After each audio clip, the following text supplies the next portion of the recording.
Hey folks, this is Abel James, and thanks so much for joining us on the Fat Burning Man Show, where we talk about real food and real results. Have you played outside today? Today, I have the very special privilege of introducing one of my very best friends from all time, Mr. Trevor Lowell. We go back so far, Trev and I, that he actually taught me how to blow bubbles in bubble gum and ride a bike without training wheels. I'm not making that up. This is totally true. Actually, this is worth knowing. He's one of the only people I've ever met in my life who rocked a bowl cut for years and totally pulled it off. Mr. Trevor Lowell is the Farm to Institution Program Manager for the state of Vermont's Agency of Agriculture, Food, and Markets, where he works as an educator and administrator. He's also a man of many talents, a great writer, an avid outdoorsman, and he knows how to play when he has to. He has his MA in Food Studies from NYU and has worked in various capacities across the food system, from being a goat milker on an organic dairy farm in Montana to being a food policy researcher in New York City. Before we get to the show, let's share a quick review that just came in from Big Chuck 78. He says, I've been listening to Abel since he started, and I've bought multiple copies of The Wild Diet for family and friends. I was drinking Abel's fatty coffee before I'd ever heard of bulletproof coffee. Long story short, I was almost 400 pounds and I was diagnosed with diabetes in early 2018, and in 6 weeks, I put my diabetes in remission using information I learned from Abel's show with Jimmy Moore. Since then, I lost over 125 pounds in 2018, and I've got my life back.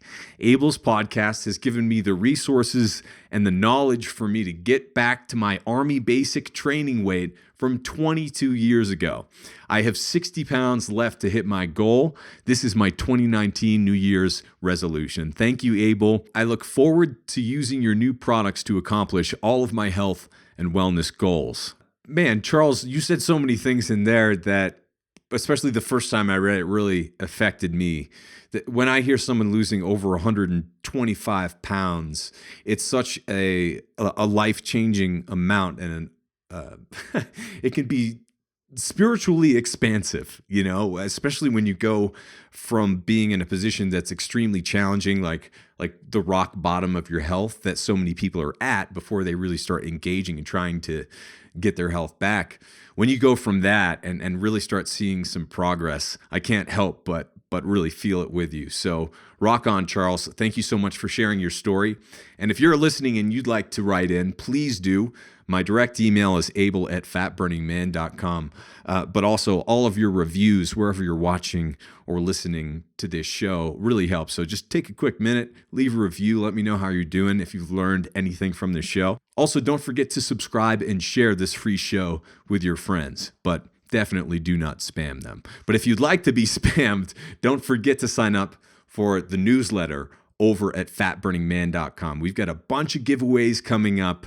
I'm sharing a lot of things just on that newsletter. We've already given away over 7,000 ebooks in multiple countries and counting. So if you'd like to get some of our free ebooks as well as free signed copies of my new book, Designer Babies Still Get Scabies, make sure to sign up for the newsletter over at fatburningman.com.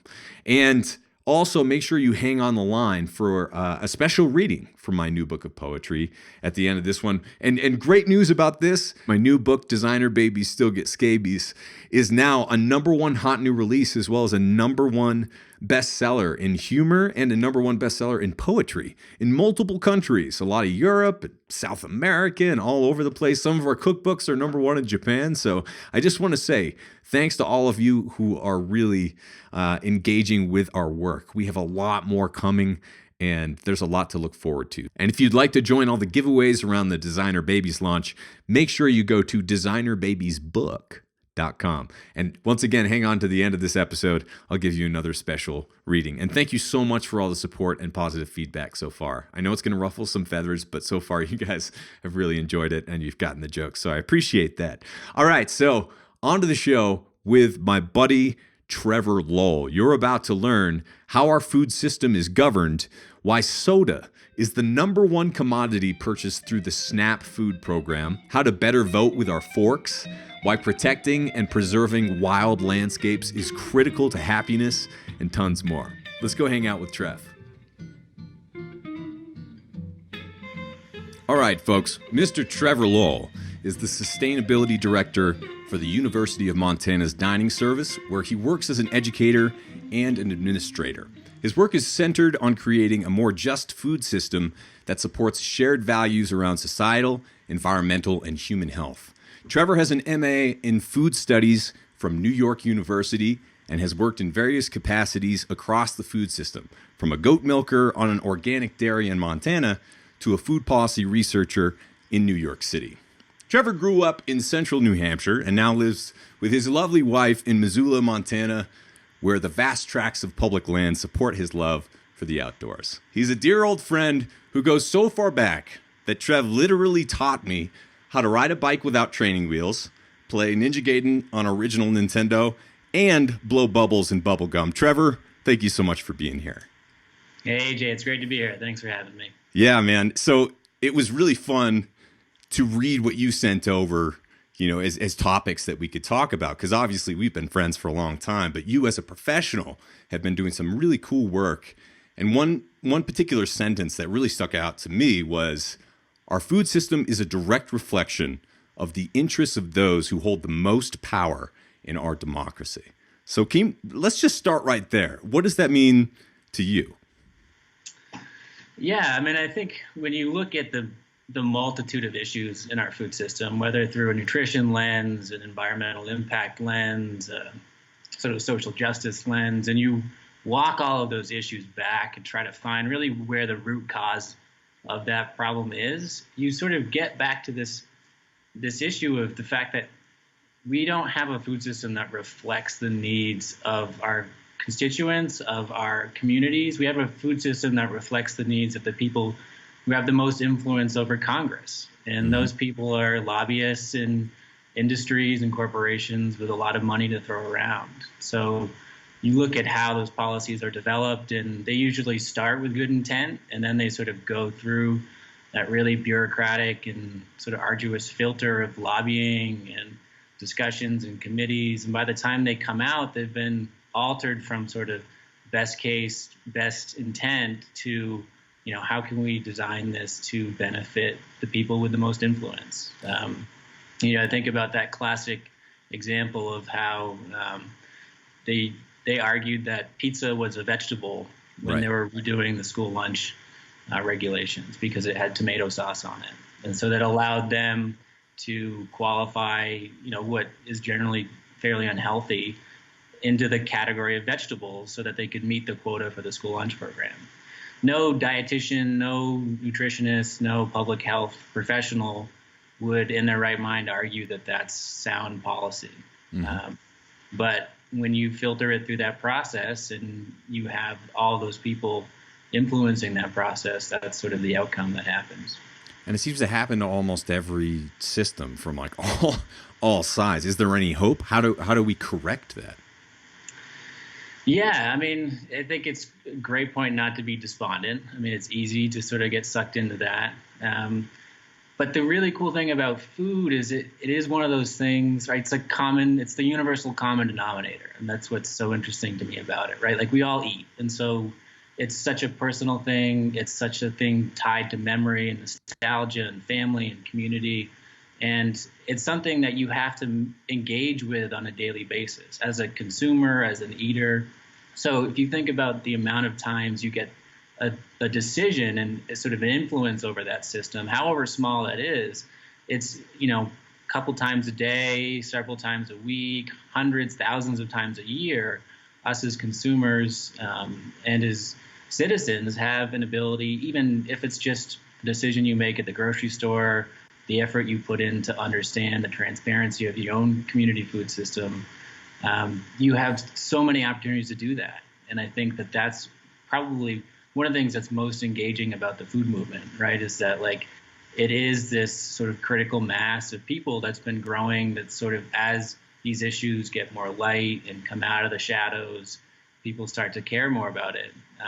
And I think you've seen a lot of changes and a lot of things pushing back against that system that isn't, reflective of really what a great values-based food system would be. Right. We see a lot of top-down instead of bottom-up action, such that we're subsidizing junk food, whether we voted for that or not. It's like our tax dollars are going to that. And it's before this call, we were talking about buying a house and all of that. And most of the years, I'm pretty open about this. We about break even. We had one good year when I was on that TV show, and I paid more in taxes that year than I paid for my first house.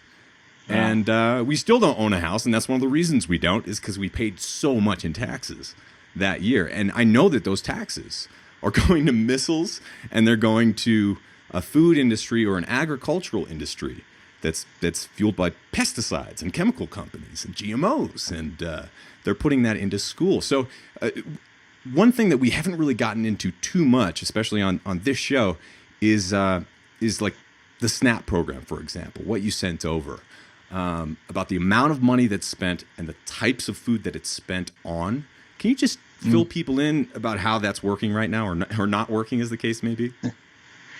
Yeah, I mean, the SNAP program is the vast majority of the Farm Bill funding. So if you look at what we spend annually right now on SNAP, it's about, on food alone, it's a little over $60 billion a year.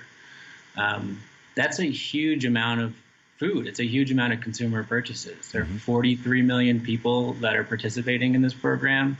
And I think the most egregious thing about this is that we don't know where that money goes. That information is out there, but we have legally been prohibited from looking at where those SNAP dollars are being spent. So which stores are benefiting from this, what type of items are being purchased using SNAP dollars. That's really valuable data, right? If we're spending $60 billion a year, it'd be great. It's taxpayer money. It'd be great to know where that money is going and who's benefiting from that. Right. So there's been some research where they've done some studies, but the frustrating thing is that, Walmart has this information. Albertsons has this information. Safeway has this information.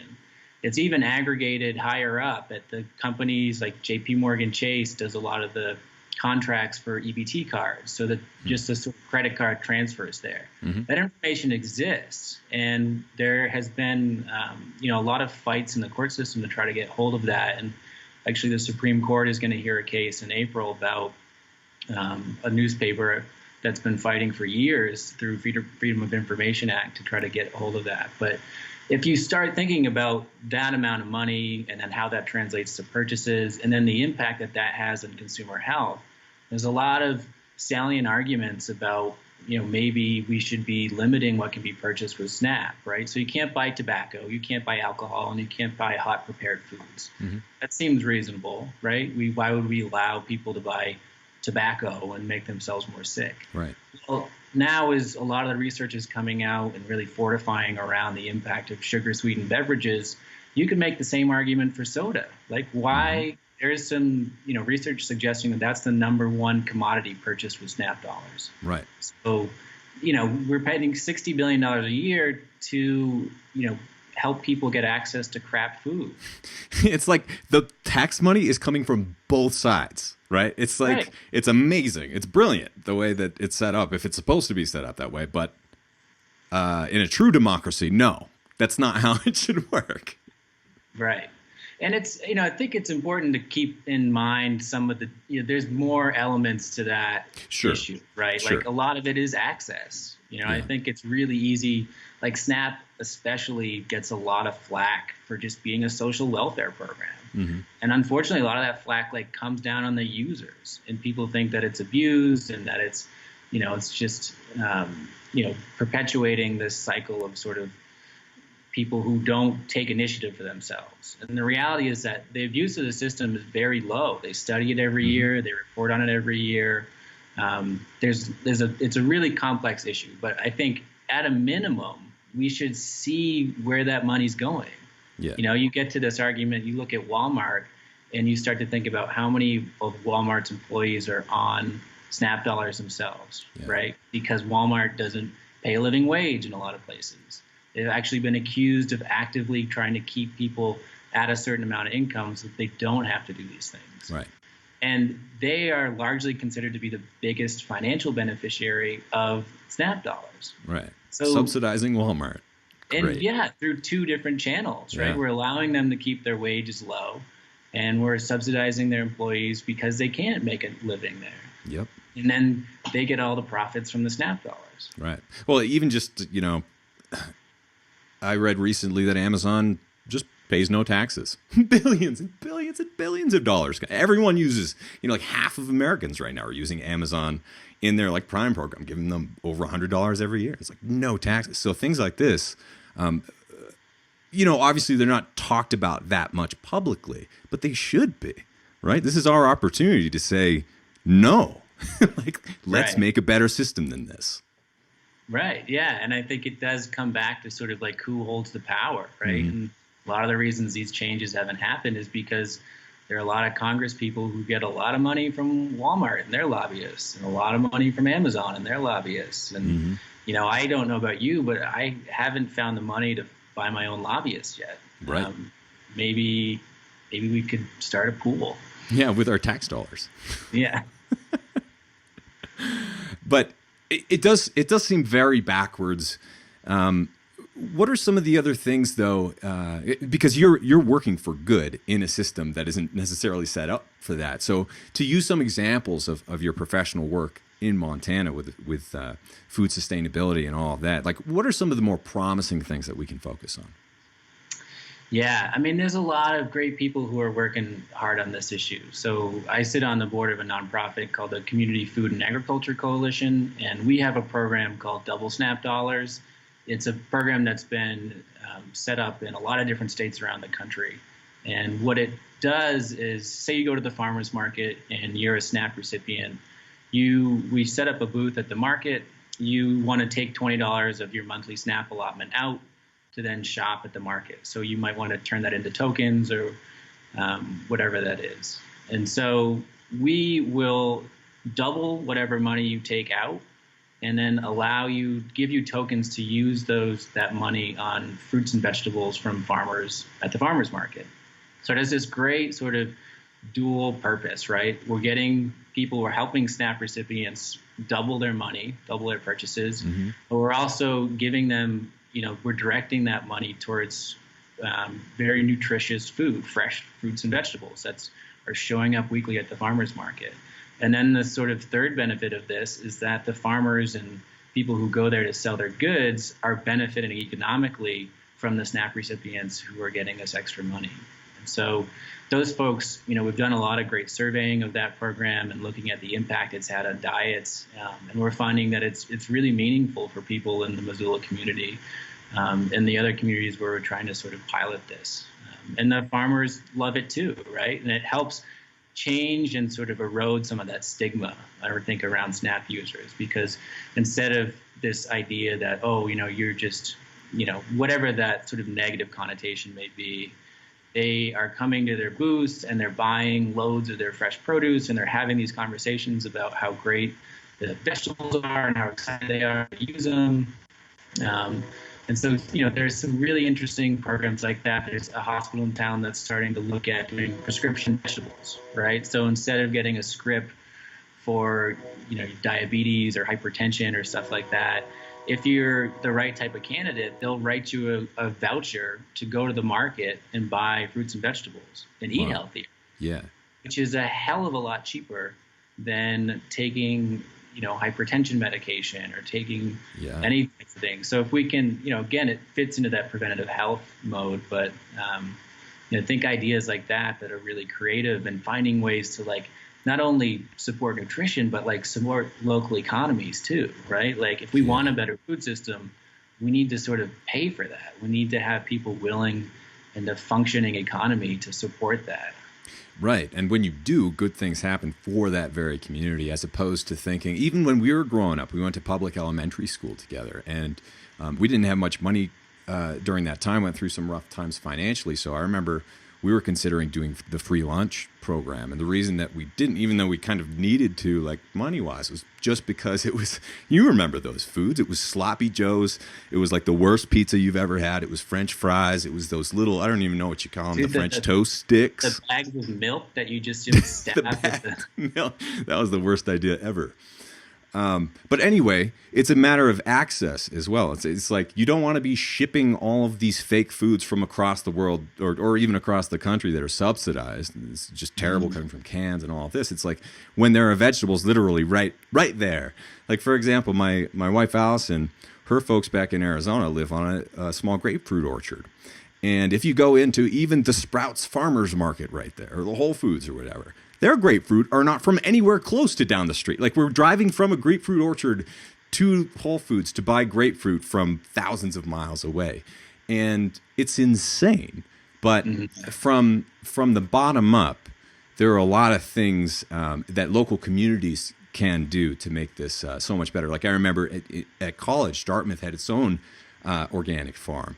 And a lot of my friends would work there, and not all of the veggies, obviously, but some of the veggies came from that farm to that school. And there are these programs, at least at a small level, that can be set up to bring community back into food, because that's really one of the things that's been ripped out of it. I think you can agree in the past few decades. And but I remember, growing up at your house, having the family meal was always so incredible. I mean, your mom, Carrie, was a caterer and made just like these outrageously wonderful meals. And I know I probably wouldn't be doing the show if it weren't for dinners like that, not just at my parents' house, but at like a lot of people's different houses, right? And so building that back in is so important. I think the work you're doing is really helping.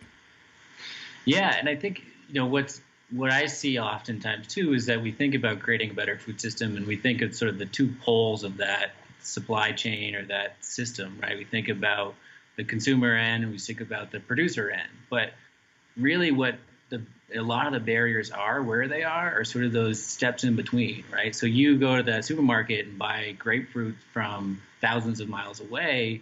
That's probably because they have distribution models that fit with the supermarket's requirements, and they have insurance and liability that fits with the supermarket requirements, and they have asset plans and food safety, and they've sort of met all of those often onerous things, which are there for some good reasons. But when you look at small scale agriculture, like, again, that system is really designed for an industrial food system, right? Because you're creating so much product so quickly. Like, I was just reading how there are a couple of poultry plants, processing plants, that have filed for waivers to increase their speed lines, so how many birds per minute they can do. And it's like 176 birds per minute is how many they're allowed to process. Wow. And you think about, like, when you have a system like that, if something goes wrong, you've now poisoned like hundreds of thousands of people. Right. And I think that, again, so you're taking these regulations that are sort of built for this really large industrial system, and then you're sort of blanket applying them across all these smaller systems, and you're cutting people out, you're blocking them out. One of the things that's been really cool about Missoula, we have a growers cooperative here. So they play this middleman role. So it's owned by the farmers, and they all have, voting rights, and they're members of this organization, but it's a for-profit business. And what they do is they play the role of distribution and marketing for all these farmers. So at the university, we buy a lot of our produce from them whenever we can. And they carry all the necessary like liability insurance and health requirements that we need as a state institution. But they also make it feasible for us to procure food from local farmers, because instead of me calling 25 different farmers and saying, okay, give me 10 pounds of tomatoes from you, and I'll get 20 pounds of tomatoes from you, and they're all harvested at different times, and they're all dropped off at different times, I can call the growers co-op, and they've aggregated all that food, and they have a purchase list, and I can go online and I can say, hey, Dave, can I get 150 pounds of tomatoes on Thursday? And he can say, sure, I'll send the refrigerated delivery truck to your loading dock. Wow. And those are some of the things we think about, like creating a better system. Like, how are we going to build in, like, fill in the middle a lot. Yeah. And for you, just the logistical part of feeding that many people at the university, I can't imagine. So could you walk us through a little bit about how all that works? Yeah, I mean, it's really exciting, right? Like, I had a graduate school professor who was really famous for saying, if we want a better food system, we have to vote with our fork, right? And I think what's so cool at the institutional level is we have big forks, right? We can go out and really have a big impact on our local food economies and local producers. And at the university right now, we've got like a little under 10,000 undergrad, and then you add on a few thousand graduate and doctorate students, and then faculty and staff that eat with us. We're serving thousands of meals a day. Yeah. So, we are constantly trying to walk this line. We're a customer service business at the end of the day, right? People buy our product, they buy our meal plans, they come and patron our retail environments. And so we have to sort of provide what they need, but we're also constantly trying to sort of nudge them and push them in ways to make better decisions, whether they know it or not, right? Yeah. So we have a great program with some local ranches that do grass-finished beef. Montana does a lot of beef, but most of it's cow-calf, and that stuff leaves the state and then goes to feedlots, gets fattened into commodity beef, and then sort of hits that market. We work with a number of ranchers, Yellowstone grass-fed beef. We work with a family called the Mannix family up in Helmville. And, these guys are really trying to do it differently. And they're trying to find a sustainable way to sustainable markets for their product. And so we buy a lot of this grass-finished beef. If you walk into our cafeteria, we serve pasture-raised grass-finished beef all day long, every day. Wow. So a lot of students don't even realize that. They order a cheeseburger or whatever, and we grill it up for them. And, that's top shelf, amazing beef product. Yeah. And then, but it's definitely cost us more, right? Mm-hmm. So then it's like, how do you do that? How do you make that work? We're a state institution, right? We're not your Stanfords and your Yales and your Harvards that may have the money to sort of really put towards this. Right. And so one of the cool things we've done is we started mixing the beef with like 1/3 mushrooms. And so, we'll take a couple ounce, like a 4-ounce burger, and we'll do 3 ounces of ground, and then we'll do 1 ounce of mushrooms. We'll mix that up. Most people don't even taste it, really. Yeah. And so it's sort of what we call like stealth health, because we're reducing how much red meat they're eating. Mm-hmm. And I think like overall, that's a good thing. Americans eat 3 times the global average of meat per capita. Mm-hmm. So we're helping cut down on that a little bit. We're helping cut down on the cost too. So it makes that program a little more feasible because we save 1 ounce of red meat every burger that goes out the door. And that's such a great example of how to do it too, because like if you were really on the capitalist side, if you were McDonald's, you'd be filling it up with some really cheap garbage filler, like literally sawdust or flour of the worst kind or something else like that. But there is a way to do it in a healthy way, just and almost invisible, right? You just have to know a little bit about what you're doing. Like it's got to be mushrooms, it can't be avocado or something, right? Like you've got to work that part out. Yeah, and I think it's what's really cool, especially like if you think about our public institutions, right? Mm-hmm. These aren't for-profit businesses. Like my job isn't to maximize profit for anybody. Right. My job is to help educate our students, community members about issues that are happening in our food system, get people to think about eating healthier, get people to think about their impacts on the environment. But, if I was McDonald's, I wouldn't have a job, right? Because they would be looking at like, well, what's your ROI? How are you adding value to this operation? I think if we look at our public institutions, they're spending billions of dollars across the country a year on food, right? So that money also is, to large extent, taxpayer funded. And if we think about like, if the only measure of success is how much money you're saving or making, your expenses and your revenues and looking at your food costs, we're missing so many opportunities to really impact things for better and to make changes. Mm-hmm. So that's a huge part of what we do at Dining is like, we buy $3.5 million worth of food every year. So if I can go out and direct a lot of that, as much as that is possible, to farmers and ranchers who are using better practices, who are treating their animals better, who are paying living wages for their employers, who are treating the land better, who are adding value to our community. Like, why wouldn't you do that, right? Yeah. I think you run into like the immediate rebuttal is the financial one, right? It's like, well, we can't do that. There's no way we can source grass-finished beef. There's no way we can source local fruits and veggies. Like, it's just not possible. And I would challenge anybody to sort of rethink that, because we started the Farm to College program at Dining in 2003, and our food costs have gone down as our local purchases have gone up. And so, that's not necessarily, like, oftentimes we pay more for grass-finished beef. We often pay more for local produce. But there are lots of creative ways to make it work, and I think that the example that we've set in some other institutions is that, like, it can be done and it should be done, right? We're talking about huge potential impact. So if people are listening right now and they're just like, well, geez, this kind of seems like a mess, but I must be able to do something. What can they do to say, this system isn't working for me, or to vote for the right system? Yeah, I mean, I think it takes a little bit of legwork. It takes people caring. So if you've gotten to that point, you're already like halfway there. If you give a crap about it, like, good. Now, like, the question of what do you do?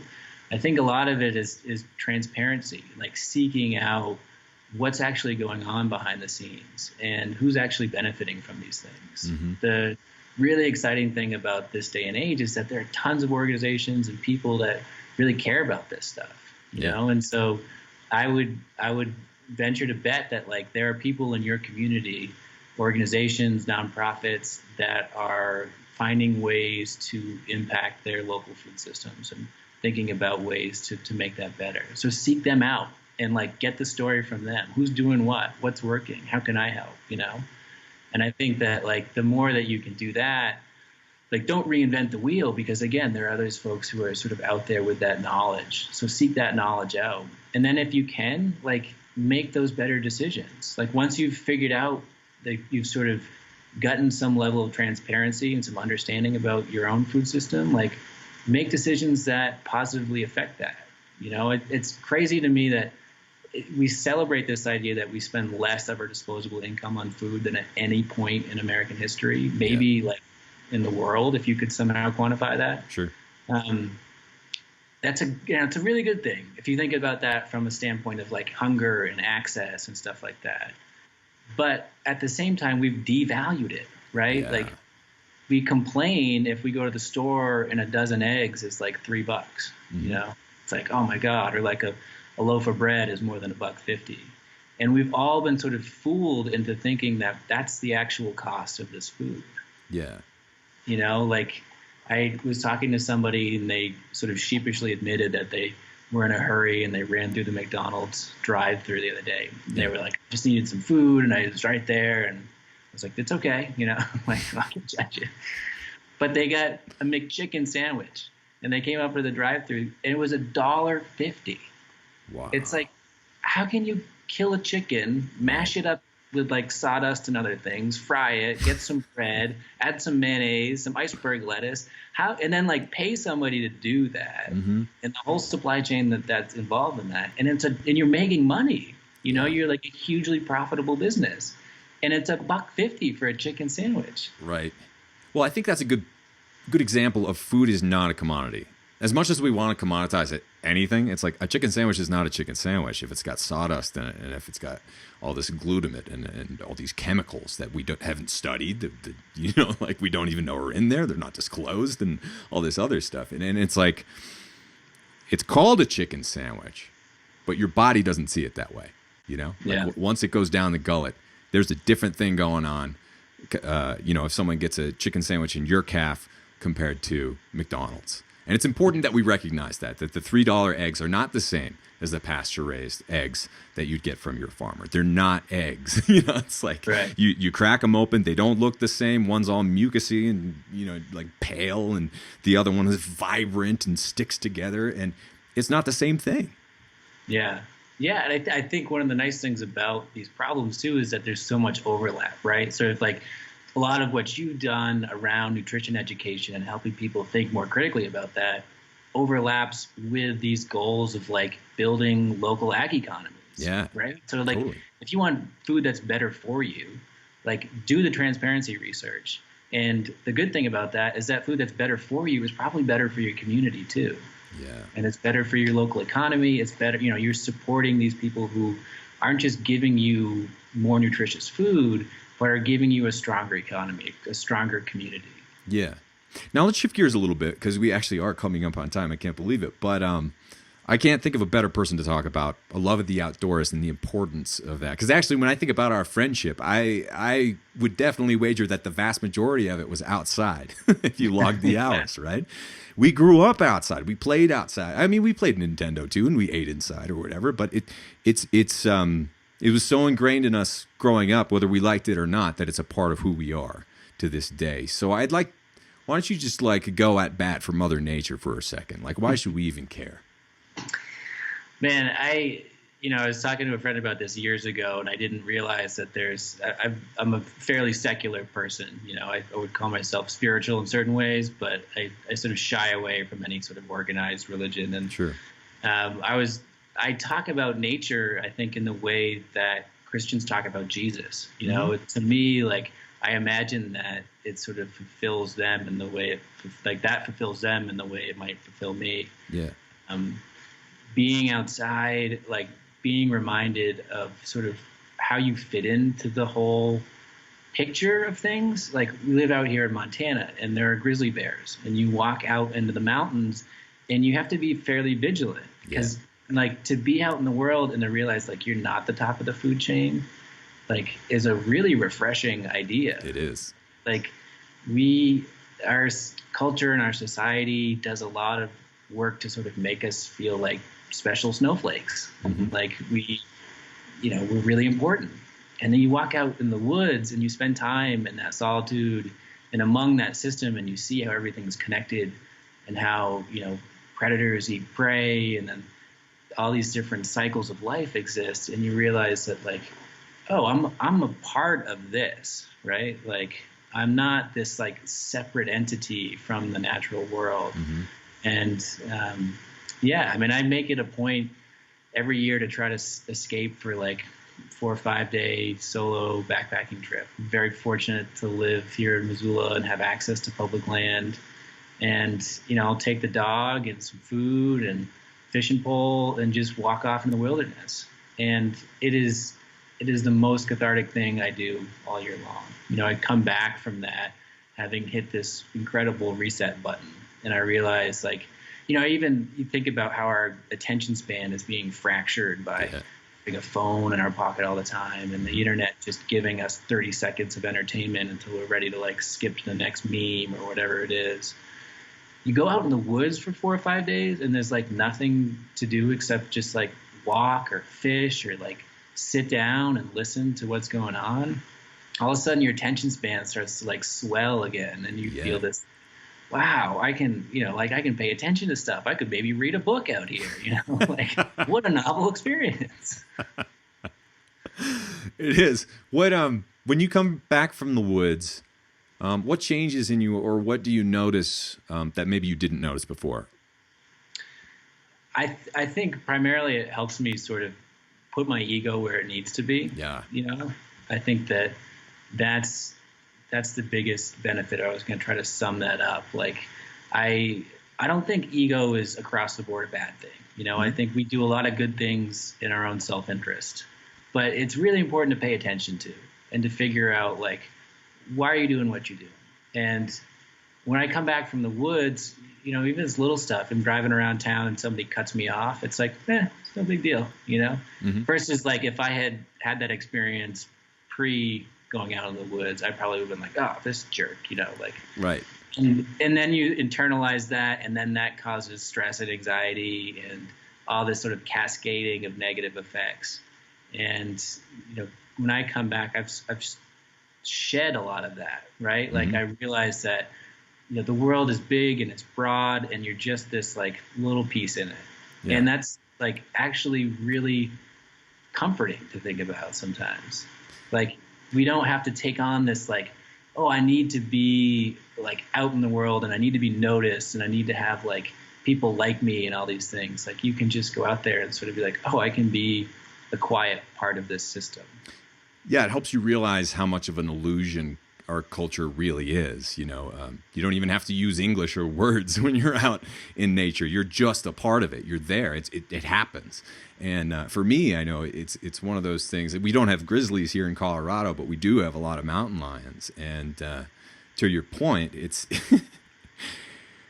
which one is the real world, where someone's calling you names online and making you feel sad, or the mountain lion that could pounce on you because they can jump 30 feet? Yeah. It really helps put things into perspective. Yeah, absolutely. I mean, I think that it's just humbling, and we all need to be humbled every once in a while. We do, but also integrated into something. Like we have a bunch of bird feeders here, so we see dozens and dozens of different species of birds and rodents and other animals and whatever that come. And one thing that really strikes me as a difference from that natural world is that aside from the predator-prey relationship, which really is much more rare than people realize, nature is so cooperative. These animals aren't bickering and calling each other's names and you know, like trying to punch each other or fighting for sports teams. It's like they're all hanging out and eating a peanut and letting the other, you know, birds or deer or whatever eat some peanuts too. And they seem cool with that. And just the amount of cooperation in the natural system, I think, is such a great example of how this all should work. It shouldn't be all these, you know, companies fighting against each other or institutions fighting for tax money or whatever. Like in the natural sense, this can all work quite well.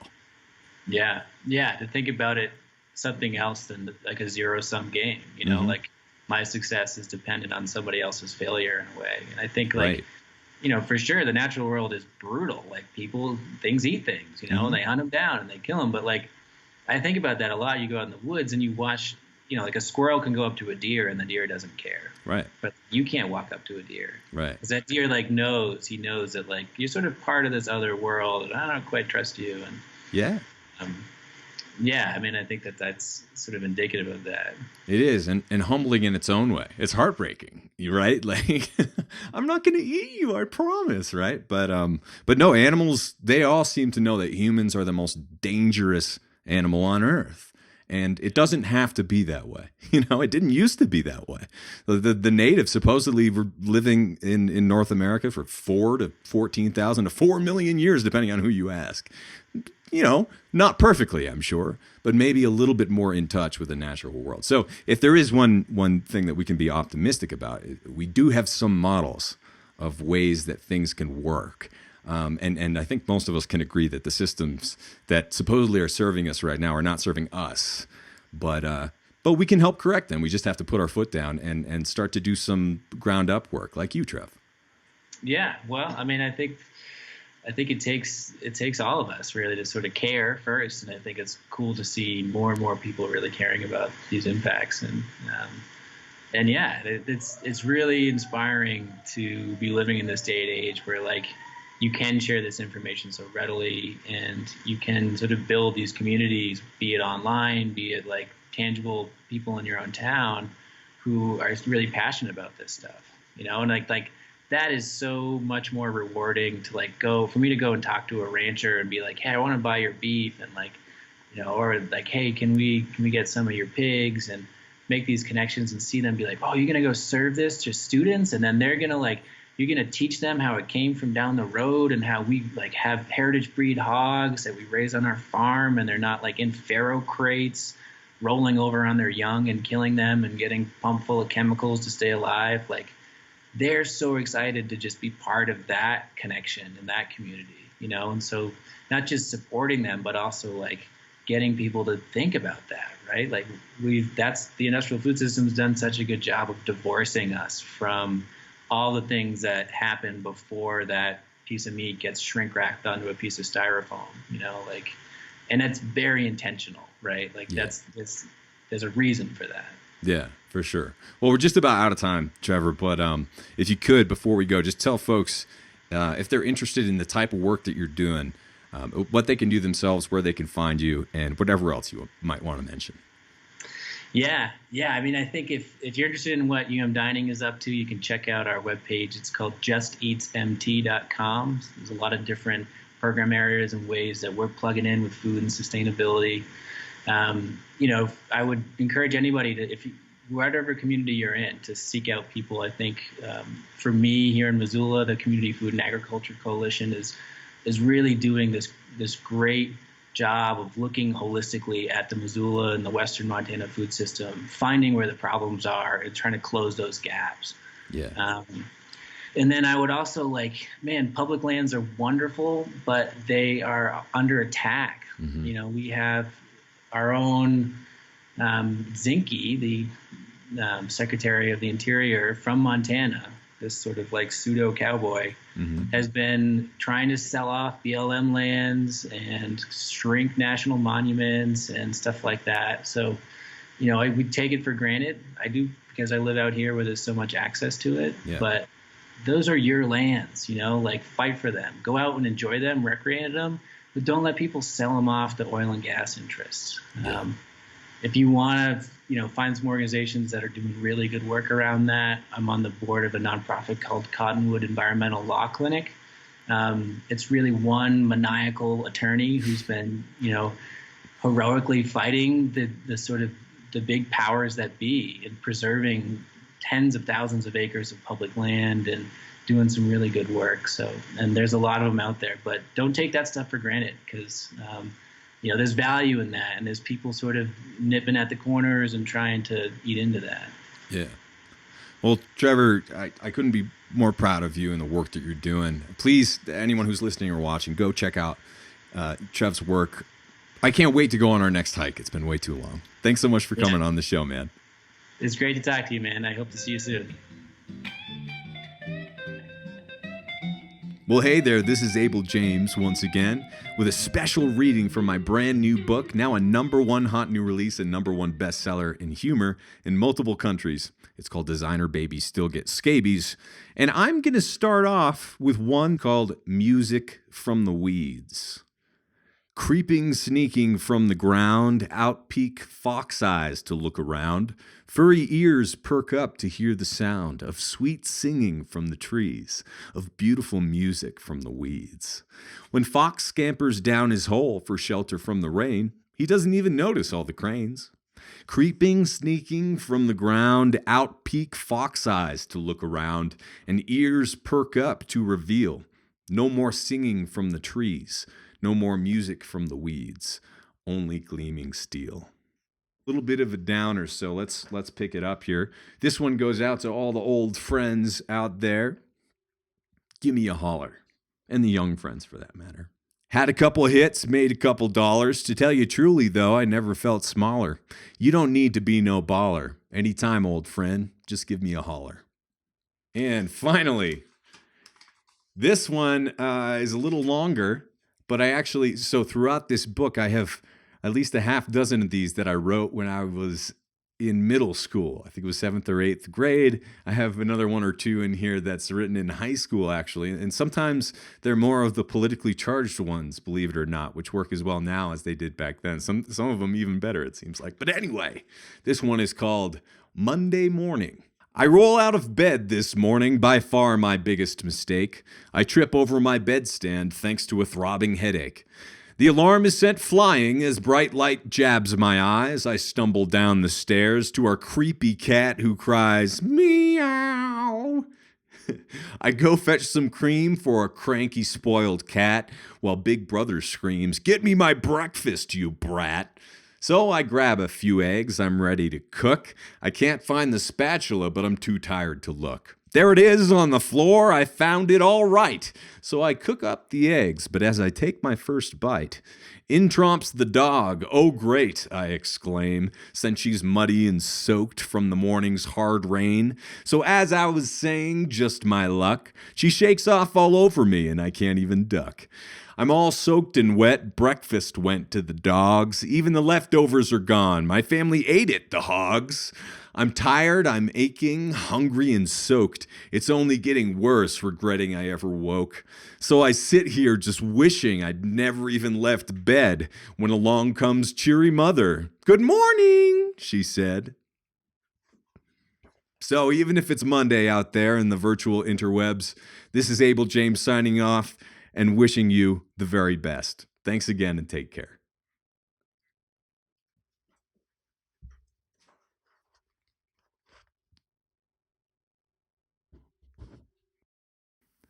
This episode is brought to you by Wild Superfoods. Let's start with a quick question. Do health supplements really work?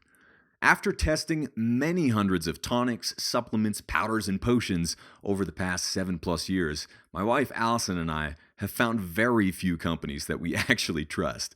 Massive, faceless corporations seem to be running the show, often prioritizing profits well above our collective health. Many supplements in stores and online are of extremely low quality, are ridiculously overpriced, and some don't even contain the active ingredient they're supposed to be selling. We all deserve much better. That's why my wife Allison and I created Wild Superfoods. We're a small family business and we take our own products daily because we think they're the best out there. Our Ultimate Daily Bundle provides you with a complete supplement regimen that you can trust to deliver maximum health benefits without the guesswork. Whether you're looking for Mega Omegas, Vitamin D Stack, Probiotic Spheres, or Future Greens, our cutting-edge supplements have you covered. And as a listener of Fat Burning Man, you can save over $80 on a one-time purchase or save over $128 when you select Subscribe and Save. All you have to do is head on over to wildsuperfoods.com. You could type it into your address bar right now to order your very own health-boosting goodies for a rocking listener discount for a limited time. And as always, if you don't love any of our products from Wild Superfoods, then you get your money back. So one more time, all you have to do to check it out is visit wildsuperfoods.com. Thanks for listening. We'll see you there. Well, hey there, listener. This is Abel one more time, and I just want to say thank you for listening to this episode of the Fat Burning Man Show. If you liked it, don't forget to hit that subscribe button wherever you might be listening to or watching this show right now. And if you have a second, please leave me a quick review for the Fat Burning Man Show. I read every single one of them, and every time you leave a review, it gives us a little boost in the rankings, and that helps other people find this show. And if you can think of someone else who might enjoy and benefit from this free show, please take a second to share it with a friend or a family member. And if they're like, "What is this Fat Burning Man thing? That's a really silly name," you could be like, "You're right, but here's the deal." We've recorded over 250 episodes of the Fat Burning Man Show with thought leaders in health from all over the world.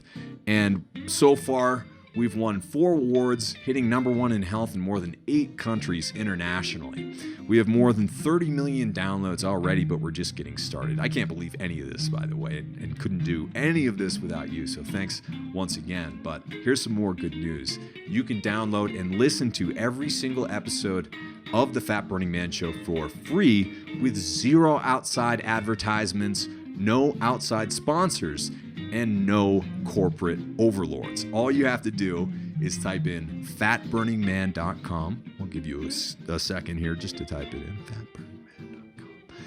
And you'll get all the show notes, transcripts, and video and audio versions for all the past episodes of the Fat Burning Man Show for free. Better yet, enter your email at fatburningman.com, sign up for my newsletter, and I'll even send you a quick start guide so you can take your health into your own hands right now, along with a few of our ridiculously tasty recipes as a special thanks for signing up.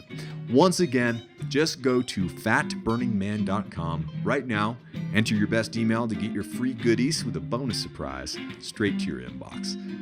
This is Abel James signing off. Thank you so much for listening once again, and have a great week.